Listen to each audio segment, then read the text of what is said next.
Y con Nico Abad, ¿qué tal? Hola, ¿qué tal? ¿Cómo estás?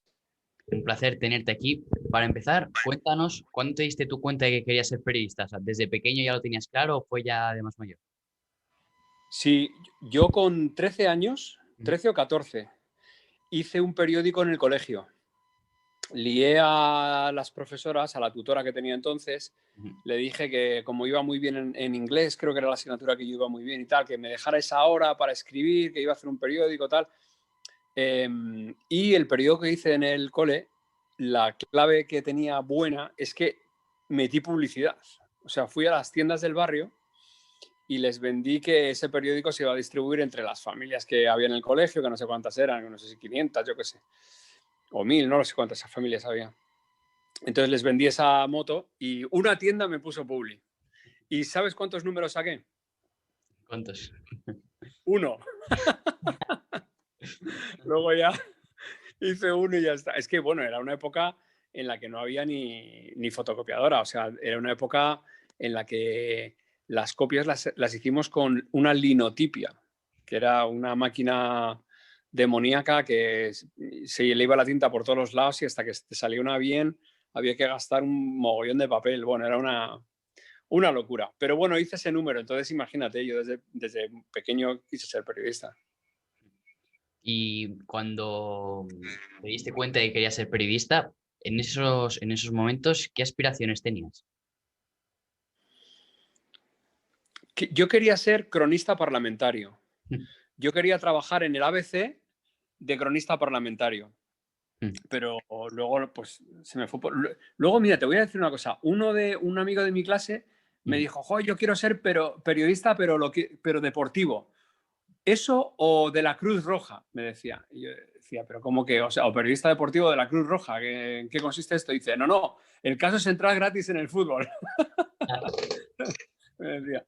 Y entonces dije, hostia, pues mira, tiene un puntito ser periodista deportivo, porque es verdad que al final puedes ir gratis al fútbol. Y eso se me quedó grabado. A mí se me quedan grabadas muchas tonterías. Eso se me quedó grabado. De hecho, todavía me acuerdo. Y bueno, por una carambola muy loca, que ya he contado muchas veces, pues acabé en la redacción de Canal Plus, que era deportes. Y entonces, bueno, pues enganché ahí en el periodismo deportivo y ya no lo he soltado. Ujú. Y en esos inicios que empezaste en la redacción de Movistar Plus, ¿cómo fueron? ¿Qué hacías ahí exactamente?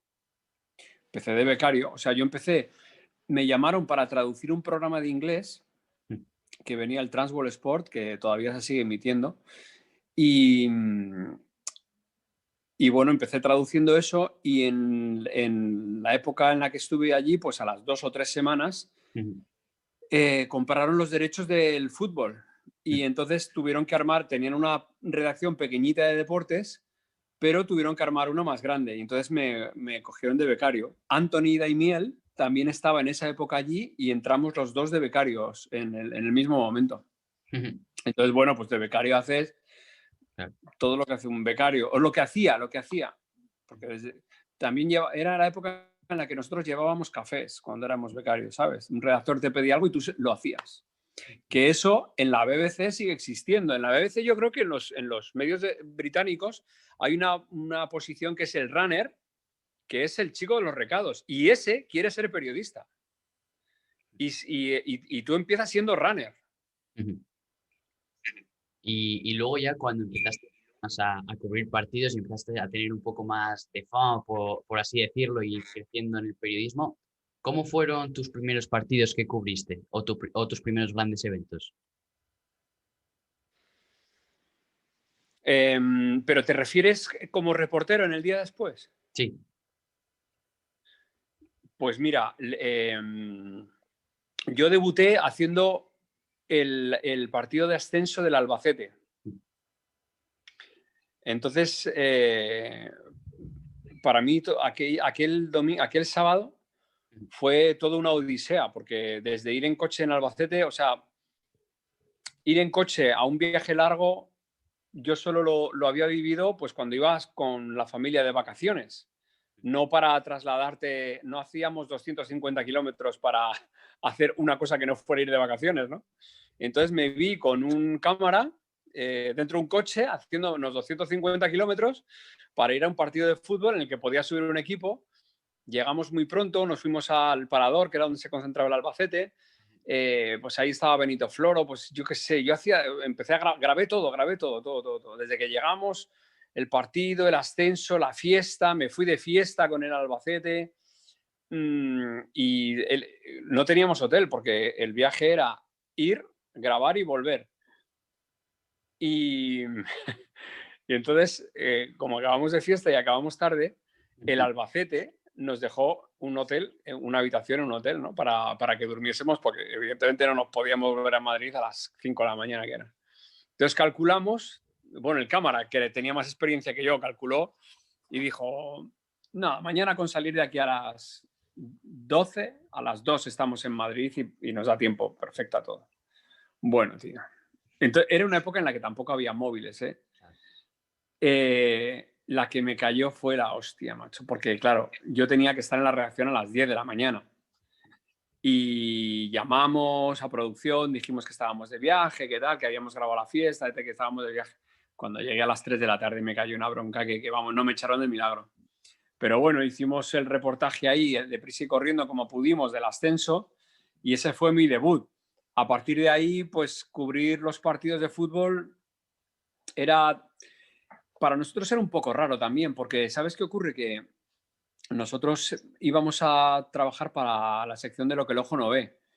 Y entonces podíamos grabar cualquier tipo de tontería. O sea, no hacíamos crónica de partido, no hacíamos ruedas de prensa, no hacíamos nada. Íbamos al campo y grabábamos, como si nos hubiesen soltado en una pista de atletismo a grabar atletismo, ¿no?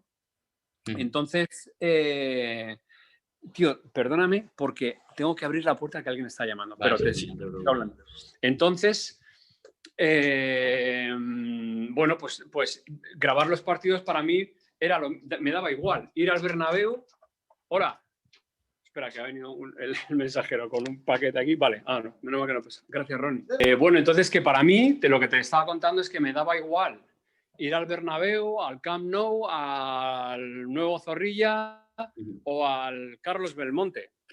Yo tenía, siempre había 22 futbolistas más los 12 que hubiese en el banquillo, los dos banquillos, los cuerpos técnicos, los árbitros y mínimo 30.000 personas. Y entonces con eso teníamos que grabar cosas.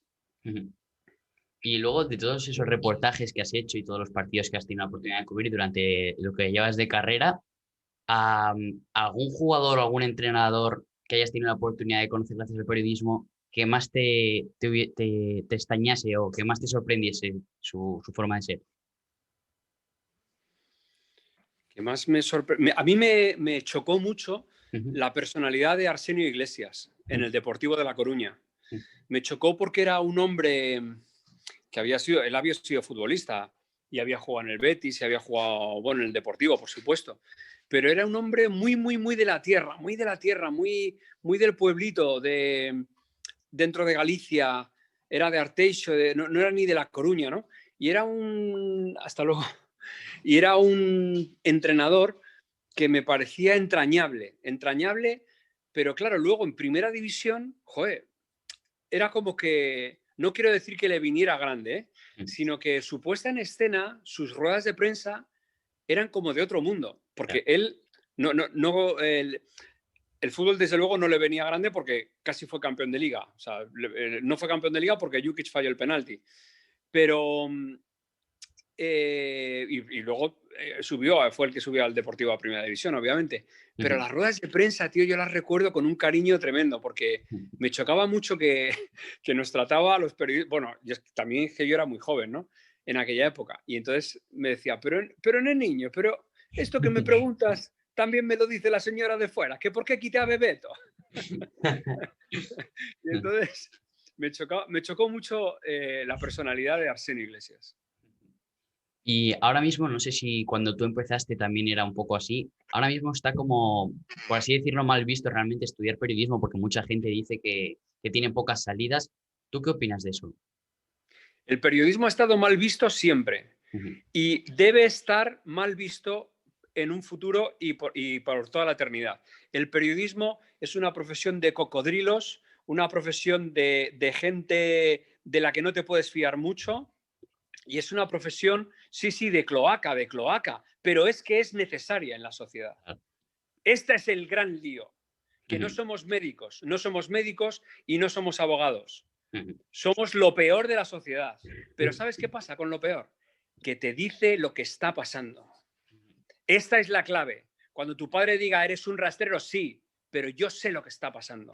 Y cuando te digan, has traicionado no sé cuánto, sí, pero porque eso es importante para ti. Porque ese tío te está robando a ti y a toda la sociedad. Y yo me he enterado, lo puedo demostrar y lo hago público. Entonces, claro, todos vienen a por ti. Con lo cual, ¿somos mala gente? Sí. ¿Nos importa? Una mierda nos importa. Porque al final... ¿Tiene pocas salidas? No. Tiene todas las mismas salidas que tiene todas las profesiones. Todas. Tú fíjate los médicos ahora. Estamos en plena pandemia y no contratan médicos, macho. Entonces, ¿qué situación tiene un estudiante de medicina que esté viendo esto? Hostia, se le cae el alma a los pies, seguramente. Porque al final eso realmente es lo que tú decías. A lo mejor los periodistas no sois médicos, no sois abogados, pero realmente también sois esenciales en la sociedad, porque si no, ¿quién informaría de lo que está pasando en el mundo? Realmente no se sabría prácticamente nada. Claro, ten en cuenta que en la pandemia, dentro de las profesiones esenciales, está el periodismo. Sí, así es. Y ahora, el que hablábamos del periodismo y de que también realmente hay periodistas deportivos que son realmente lo que se llaman periodistas de bufanda. ¿Qué opinas tú de ese periodismo de bufanda y de que la gente que ahora mismo ve que hay muchos periodistas de bufanda piensa que todos o prácticamente todos lo son y que al final critican a muchos periodistas? Esas críticas también, ¿cómo las gestionas tú? Bueno, a mí no me han criticado por ser periodista de bufanda, por ejercer así la profesión, porque yo no entiendo así la profesión y no me gusta. Bueno, como no lo entiendo, pues no me gusta. Comprendo, es lícito hacerlo, ¿eh? Comprendo que dentro de la comunicación, pues a lo mejor un periodista que está muy cercano a un club, pues tenga más posibilidades de dar noticias que otro que no es cercano a ese club, ¿no? Pero lo que no me gusta del periodismo de bufanda es cuando interpretan la realidad como la interpretaría el community manager de ese equipo, ¿no? Me parece que, haciendo una reflexión un poco más amplia, que en la sociedad actual somos muy poco tolerantes con las malas noticias. Nos hemos metido en una dinámica en la que creemos que todo tiene que estar bien y que solo estamos bien cuando todo está bien. Y es mentira porque el planeta, el cosmos, está organizado a partir de la confluencia de contrarios. Entonces, algo está bien porque siempre hay algo mal, pero a un 50%. Entonces, un club que palma porque ha jugado mal, no veo el problema en decir que han jugado mal. Yo no lo veo. Hay gente que sí cree que es un problema decir que has jugado mal.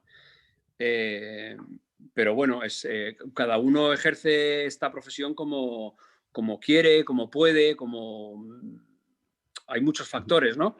A mí, como consumidor, no me gusta el periodismo de bufanda.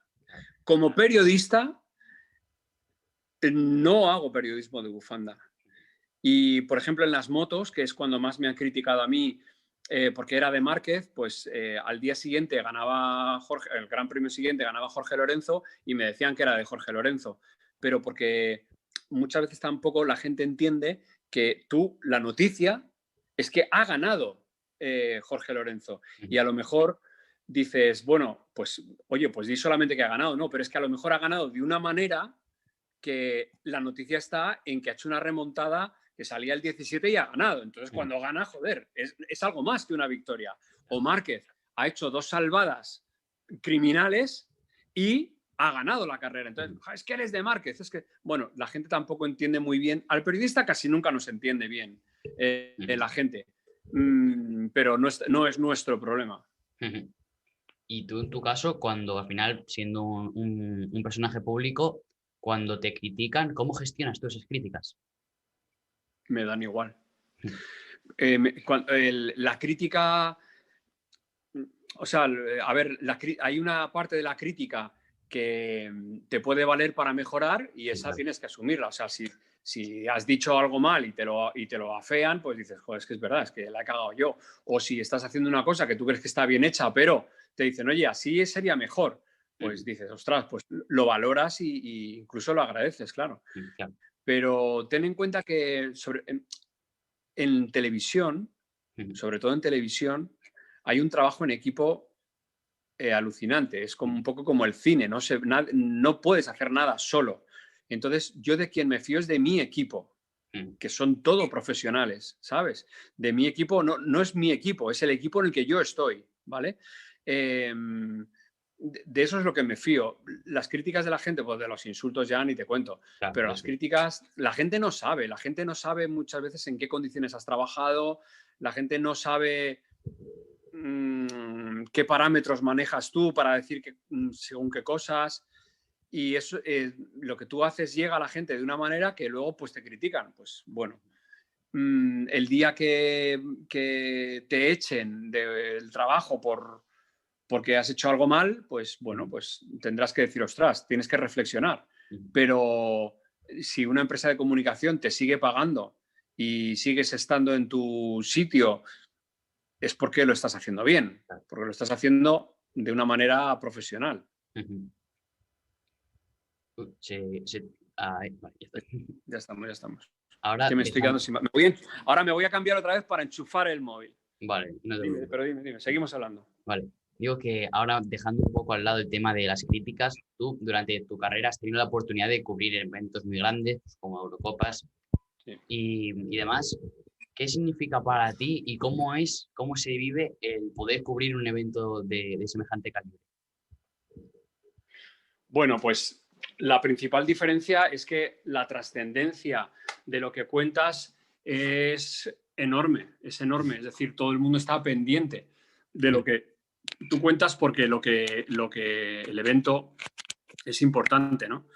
No es lo mismo estar en un mundial, es que es una gilipollez lo que voy a decir, estar en un mundial que estar en la liga regional. El trabajo hay que hacerlo igual, el trabajo es exactamente el mismo, pero la repercusión es muy diferente. Al periodista, a mí, por ejemplo, me da igual estar en el mundial de MotoGP, en la carrera en la que se decide el título, a estar narrando una carrera de karting del barrio. O sea, si me pidieran que hiciera eso, lo haría de la misma manera. De la misma manera.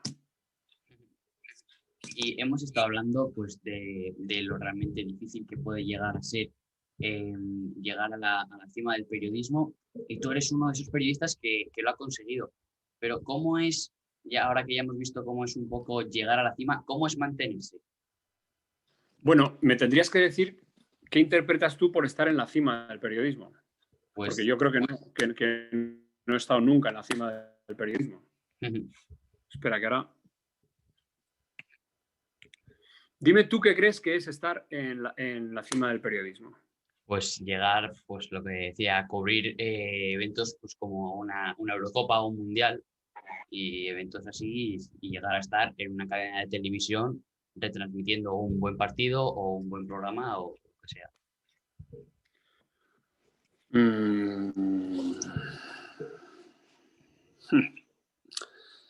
No sé qué decirte eso. Porque para mí el periodismo no tiene una cima marcada. La cima del periodismo es dar una noticia, no estar en un medio de comunicación. ¿Me entiendes? Hay gente que no ha dado una noticia en su vida ni la va a dar y aparentemente están en la cima del periodismo. ¿Me entiendes? Pero la noticia la puedes dar en cualquier momento. Y ese es el momento de tu cima personal. Cuando has hecho una grabación que no tiene nadie. Cuando llegas a la redacción con una historia de la que nadie se ha enterado. Cuando publicas algo que la gente no se lo cree y es verdad. Eso es la cima del periodismo. Y esa cima se toca 2, 3 veces en la vida. Y tú O sea, estar en el sitio que tienes que estar, en el momento preciso, para enterarte de algo, te va a ocurrir no más de 3 veces en tu vida. ¿Y tú en tu caso crees que El resto, perdóname, el resto es bla, bla, bla. Claro. ¿Y en tu caso crees que has llegado a rozarlo, la cima? No, yo la he tocado. Por eso digo. No, pero fíjate, hace mucho, ¿eh? Yo como reportero he grabado cosas que me he ido a la cama y no acababa de tocar el colchón. Es que no tocaba tierra. Porque he grabado cosas que en su momento han sido, ahora se les dice scoop, han sido, es que no eran ni exclusivas, iban más allá, ¿sabes? Entonces, cuando tú grabas eso, que me ha pasado muy pocas veces, me ha pasado un par de veces y tal, dices, ostras, cómo mola, qué bonita es esta profesión. Porque has grabado una cosa de la que la gente no se había enterado que había pasado y además tenía repercusión y era relevante. Es que tiene que juntarse muchas cosas, porque tú puedes grabar a un tío que no recoge lo que ha cagado su perro, que es un delito, pero no le importa a nadie. Claro. Pero bueno, entonces, pero esto me ha pasado hace mucho. Esto me ha pasado hace mucho. Yo, cuando más dinero he ganado, es cuando menos noticias he dado. La vida la vida está en la escalera esa de no sé quién lo definió como tú llegas tan alto llegas hasta encontrar tu nivel de incompetencia, ¿no? Hasta que ya te han subido demasiado. Pero hay sitios, perdóname, que ya no me quiero enrollar mucho más. Yo creo que hay una cultura periodística en algún sitio en Italia, te diría que en Italia, te diría que en Estados Unidos, donde al reportero bueno no le promocionan. El reportero bueno no aumenta, o sea, no le suben el puesto. Al reportero bueno, ¿sabes lo que hacen? Le suben el sueldo. O sea, a mí, como periodista, no me des como premio ser jefe de redacción. Que yo no quiero ser jefe de redacción. A mí págame más. Pero esto no se hace aquí. Y tú también tuviste la oportunidad de cubrir la Eurocopa de 2008, pero no fuiste con la selección, sino que te quedaste en Colón cubriéndola, ¿no? ¿Cómo Sí. lo viviste desde ahí? Pues mira, fue también, casi todo lo que me ha pasado a mí ha sido por carambola, ¿eh? Nunca he conseguido nada que yo, tampoco como nunca he buscado nada, pues todo lo que he hecho ha sido cosas que me han ido cayendo. Hago Colón 2008 porque hice Colón 2006 en el Mundial de Alemania. Entonces, cuando se plantea la Eurocopa de 2008, volvemos a Colón. ¿Tú sabes por qué se hizo Colón? Porque no había platós en la televisión disponibles. Y entonces dijeron, bueno, hay que hacer un programa contenedor, hay que hacer algo que no dependa que la señal está siempre llegando desde Austria. Tenemos que tener un centro neurálgico aquí. Y entonces Daniel Gabela, Elena Sánchez, que eran los directivos de aquel momento, Fernando Jerez, pero yo creo que fue cosa de Gabela, dijeron, bueno, saquemos el plato a la ciudad, pongamos un plato en medio de la ciudad. Y se barajaron varios sitios de Madrid y el ayuntamiento donde nos dejó fue en Colón. Por eso se hace Colón, porque no tenemos plató físico en los estudios. Y a partir de ahí me di cuenta de una cosa súper bonita, que es que la noticia cambió su viaje, el sentido de su viaje. La noticia siempre está donde está el protagonista y el periodista cuenta lo que le pasa al tío que ha hecho algo, se lo cuenta a la gente. Y en esa Eurocopa, que ya veníamos de que hubiera pasado en el Mundial, la gente fue protagonista. Y nosotros, desde Colón, le contábamos a los futbolistas en Austria lo que pasaba en Madrid. Pero lo que pasaba en Madrid era que a las 8 de la mañana había gente de Cádiz en Colón, había gente de Badajoz en Colón, había gente de Coruña en Colón. Y eso, en Austria flipaban. Y la suerte que tuve fue en su momento decir que yo no quería ir a Austria.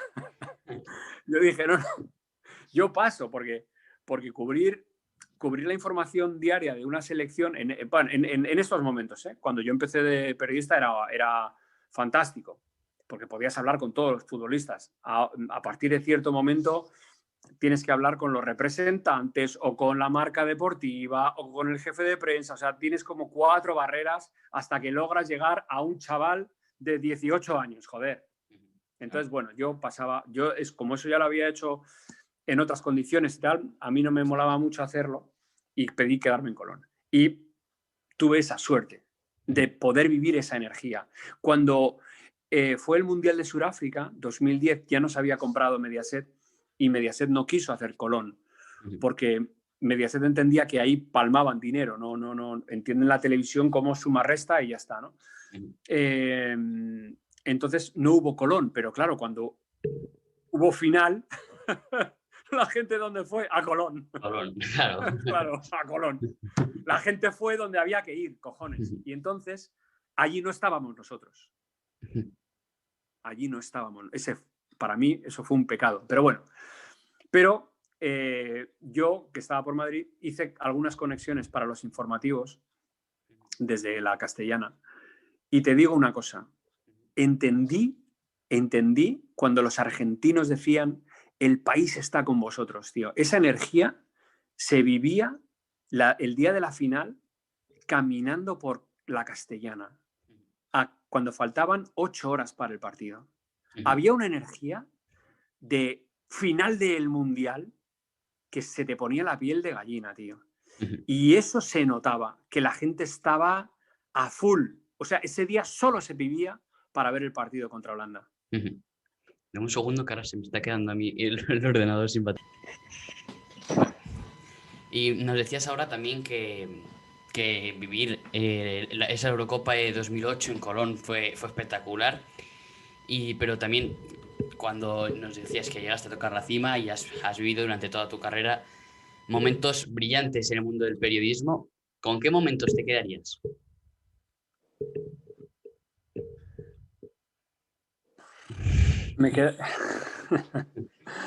Yo me quedo con grabarla a Benito Floro, la charla que dio en Lleida, ese descanso. Me quedo con haber grabado a Bilardo el Pisalo Pisalo, que se lo dice a Domingo, al que era el masajista del Sevilla por no atender a Maradona y atender al Viste antes que a Maradona. Me quedo con una entrevista que le hice a Puskás durante 5 días para un documental de Elías Querejeta. En esa entrevista, el tercer o cuarto día, me dice, el fútbol ha sido más importante que la vida para mí. Y cuando dice esa frase se le cae una lágrima a Puskás. La dice porque le llevamos a la Filmoteca de Budapest para que viese partidos, para que viese el nodo que había entonces de aquella Hungría de los años 50. Y viendo eso se le vino toda su carrera a la garganta y acabó llorando. Y cuando dijo esa frase, miré al cámara y me hizo así el cámara como diciendo, sí, lo he grabado. Lo he grabado. Y ya paramos y nos fuimos a casa. Esas 3 cosas han sido súper chulas para mí. Y de esos momentos tan bonitos que realmente se vive con el periodismo, si tú ahora mismo a ti te llega alguien que no supiese qué es el periodismo, ¿cómo se lo explicarías? Coño, el periodismo es contar lo que pasa. Ya está. Somos gente que contamos lo que pasa. Y hay cosas que son muy importantes. y hay otras cosas que son muy emocionantes. Y durante las 24 horas que dura el día pasan mogollón de cosas. Entonces, contamos lo que pasa. No hay más, ni menos que eso. Y luego ya cuando estabas ya más asentado en el mundo del periodismo, empezaste a cubrir las motos. ¿A ti ya te gustaban de antes o no? Sí, sí. Hacer el Mundial de Motos fue un encargo de Telecinco porque yo ya nos había comprado Mediaset. Cuando trabajas en la televisión, tú trabajas en los derechos que compra el directivo de turno. O sea, no decides dónde trabajas. A ti te dicen, vas a contar esto, ¿sabes? Y yo tuve la fortuna de que me encargasen hacer el Mundial de Motos. Lo que pasa que llevaba desconectado de las motos, pues igual llevaba 20 años desconectado, porque todos los domingos de mi vida había estado en un campo de fútbol. Mientras Cribillé corría, aparecía Dani Pedrosa, aparecía Jorge Lorenzo, Rossi se hartaba a ganar mundiales, yo estaba en un campo de fútbol. Entonces, había seguido las motos. Yo la última carrera que vi o la última... sí, el último suceso que viví bien como espectador de tal fue el Mundial de Cribi, ¿sabes? En Brasil. Luego ya desconexión total, con lo cual tenía una laguna tremenda por todo, por los pilotos, por cómo había avanzado la moto, por todo. Lo que pasa que gracias a Dios yo no estaba solo ahí, había un equipazo de gente y lo hicimos de puta madre. El primer año que hice yo, 2013, es el mundial más visto de la historia. El conjunto, el mundial más visto de la historia. Y el siguiente año tenemos la carrera más vista de la historia. Después, es que la de Cribi de Brasil no la supera a nadie porque solo ha estado Televisión Española y eso es insuperable, creo que eran 6 millones, pero tenemos varios récords, nos dieron una antena de oro, o sea, fue una época muy bonita la de MotoGP. Y después de, como decías, llevar 20 años desconectado de las motos, cuando te dicen que tienes que ir a cubrir un mundial de MotoGP, ¿cómo reaccionas tú? ¿Te pones a prepararlo ya de mucho antes o cómo fue? Bueno, yo creo que no tuve mucho tiempo de prepararlo porque el mundial empezaba en marzo y me lo dijeron en febrero, o sea que no tuve mucho tiempo. Pero lo que sí le dije al directivo que me llamó era que yo no tenía ni idea de motos. Le dije, no tengo ni puta idea de motos. ¿Eh? Y me dijo, ya no me importa. Y me dijo, porque de lo que no se sabe se aprende. Y dije, pues entonces ya está. Y bueno, lo preparé como pude. Pues empecé a leer y a ver carreras antiguas y más recientes. Bueno, a leer y lo preparé como pude. Y lo que pasa es que no tuve mucho tiempo. Cuando me quise dar cuenta estaba en Qatar. Y además yo entré con unas condiciones un poco difíciles de manejar al principio porque tenía que hacer reportajes, tenía que grabar yo y hacer los reportajes, tenía que presentar el programa del sábado más la narración de las qualis, tenía que presentar el domingo todas las previas más narrar las carreras y entonces, mira, en Qatar es la primera carrera, entre la presión que tenía de debutar, que me había pasado 24 horas en el desierto grabando con Denis Noyes carreras de camellos y que el sábado me había pegado una panzada de retransmisión de 8 horas, el sábado por la tarde yo no tenía voz. No es que estuviera afónico, es que no podía hablar. Y entonces el médico de MotoGP, que entonces era Michele Salsa, me dijo, vete no hables nada hasta mañana y mañana cuando vengas al circuito, la primera persona a la que vienes a ver es a mí. Y entonces fui a verle y no podía hablar. O sea, seguía sin poder hablar. Me salía ya un hilito de voz, solamente para decir, no puedo hablar. Y me pinchó Urbasón. Tengo una foto, tío. Tengo una foto por el móvil. Antes del domingo de debutar, tomando oxígeno con como los astronautas, cuando te ponen aquí el oxígeno, y un pinchazo de Urbasón. Y ahí recuperé un poquito la voz, porque el Urbasón es un antiinflamatorio súper bestia. Recuperé un poquito la voz y fui calibrando, fui manejando esa voz para que me durase todo el domingo. Pero el debut fue tremendo. Vamos. Y eso en el mundo del periodismo, ¿qué crees que es lo más difícil? El el tener que estar muchos días seguidos comentando cosas y quedarte sin voz, el poder estar cansado por estar muchos días, ¿o qué es lo más complicado para ti? Lo más complicado es saber lo que tienes que decir. Eso es lo más complicado.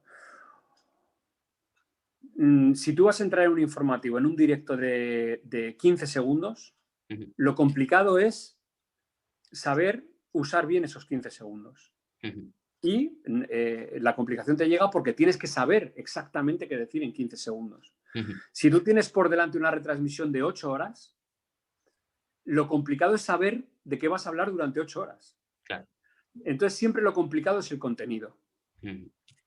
No el cansancio, ni si te pones malo te has puesto malo. O sea, ¿sabes? Y si te caes, si te partes la cadera, tío, pues no puedes trabajar, ¿no? Claro. Pero lo complicado es el contenido siempre. Y ahora ya, si miras hacia atrás y ves todo lo que has conseguido... Mira, yo he empezado, perdona. Te cuento solo un detallito. No sé si recuerdas que hace muchos años el Alcorcón eliminó al Madrid de Pellegrini en la Copa del Rey, el Alcorconazo, el famoso Alcorconazo. Y entonces estaban presentando Lama y Carreño en Deportes 4. Y me dijeron, tío, vete al campo del Alcorcón y te vas a hacer del programa tú desde allí. Dije, venga, voy para allá. Era una manera de hablar porque me decían, te vamos a dar mucha entrada porque, coño, es la noticia del día, ¿no? Entonces yo al llegar allí dije, hostia, para cubrirme voy a pedir que esté Anquela, el entrenador, conmigo. Porque estaba por allí. Cuando nada más llegar me dijo, sí, todavía está por aquí. Le pido. Y me dicen, bueno, tal, es que hasta las 3 igual no se queda, no sé qué, Y yo, hostia, macho, como no tenga entrevista, a ver qué digo aquí, porque es que está todo vacío, no hay nada. Y yo presionando, Llamo a la tele, oye, estoy negociando Anquela porque tal. Y me dicen, no negocies entrevista, que no va a haber tanto tiempo al final para ti. A lo mejor tiras 2 vídeos desde allí y ya está, no te preocupes. Digo, entonces no hay entrevista, pero estaba muy bien, pero no hay entrevista. O sea, si lo tuvieras, tampoco lo íbamos a meter. Digo, bueno, vale, tal. Entonces cierro Anquela. Digo, bueno, pues me preparo, ya me dirán los 2 vídeos que tengo que tirar y entonces ya es fácil, ¿no? Me llaman, Nico, vamos fatal de tiempo porque ha pasado no sé qué. Bueno, te lo resumo. Acabé haciendo 10 segundos desde el campo del Alcorcón. 10 segundos, tío. Madre mía. Acojonante. Y en 10 segundos, ¿sabes lo que conté? Que el marcador todavía tenía puesto el 4-0 que le metieron al Madrid. No sé si fue 4-0 o 0-4, no sé. Sí. Algo así. Dije, mira, ese es el marcador. 4-0. Todavía está aquí en Alcorcón, el Alcorconazo. Hasta luego. Ya está. Y lo que te decía, ahora si miras hacia atrás y ves todo lo que has conseguido en lo que llevas de carrera, ¿qué piensas? ¿Esperabas poder llegar hasta aquí o no? No, es que la clave de todo lo que me ha pasado a mí es que nunca he tenido ningún objetivo. Nunca he querido narrar un partido de fútbol, nunca he querido cubrir un mundial, nunca he querido hacer un mundial de MotoGP. Es que no que a mí trabajar de periodista ya me vale. Me vale. Y si es en la tele, aunque sea tirando cable, porque la tele es maravillosa. Entonces, no he tenido nunca una meta. No he tenido nunca una meta. Con que me siguieran pagando todos los meses ya me valía. Y ahora ya, por último, para terminar, ¿qué consejos le darías tú a un chaval que quiere empezar en el periodismo o que está empezando en el periodismo? Pues que haga lo que haces tú. ya está. Pues, hablar con gente, entrevistar, manejar cosas en directo, leer, escribir. Nuestra herramienta es la palabra. Eso hay que tenerlo claro. Entonces hay que dominar la palabra. El lenguaje aproximativo es una mierda. Tienes que ser preciso. Hay que dominar la palabra y, por lo tanto, hay que leer y escribir. Eso es indudable. Y a partir de ahí ya, ahora mismo tenemos los medios gratis para ejercer de periodistas. Tiene una parte buena y una mala, claro. Pero los medios están. Antes tenías que, para poder publicar algo, o te lo publicaba un medio que tuviese una imprenta, una tal, o no publicabas. Ahora tú puedes publicar. Antes, imagínate, para hacer lo que estamos haciendo tú y yo ahora, que tú estás con el ordenador, yo con mi móvil porque no me funciona. O sea, tenemos incluso alternativas para cuando no funcionan las cosas. Y esto lo estás haciendo para grabarlo y no sé qué harás luego con ello, pero podríamos estar en directo para el que lo quisiera ver. Sí. Incluso alguien en Nueva Zelanda nos podría estar viendo en directo. O sea, imagínate cómo está el momento de medio técnico para ejercer el periodismo. Pues en un momento tremendo, bestial, muy bonito. Sí. Otra cosa es que abarata mucho el precio. Claro, eso sí. del periodista. Pero alguien que quiera ser periodista tiene que estar dándole caña ya al tema desde ya. Porque si tú quisieras ser cantante, ¿qué harías? Pues cantar. Estarías cantando todos los días. Claro. No, es que es así. Esto yo lo he dicho muchas veces en las universidades cuando me llaman. Digo, si fuerais a ser cantantes, ¿qué haríais? Cantaríais. ¿Por qué? Porque así encuentras tu voz, tu registro, el estilo que te gusta, sabes si vas a ser intérprete o vas a ser compositor o vas a ser las dos cosas, te vas haciendo. Porque si dices quiero ser cantante y voy a estudiar Bellas Artes y me voy a ir por la rama de cantante, ok. Y luego cuando tengas 24 años, ¿qué decides? Si cantas, no me jodas. Tienes que estar cantando desde que tienes 7 años. Entonces el periodismo es igual. Bueno, pues yo ya no tengo más preguntas. Muchísimas gracias por estar aquí, por conceder una entrevista. Nada, a ti. A ti por la valentía de llamar, de hacer, de conectar. Esto es el periodismo, ¿no? Es que no hay mucho más.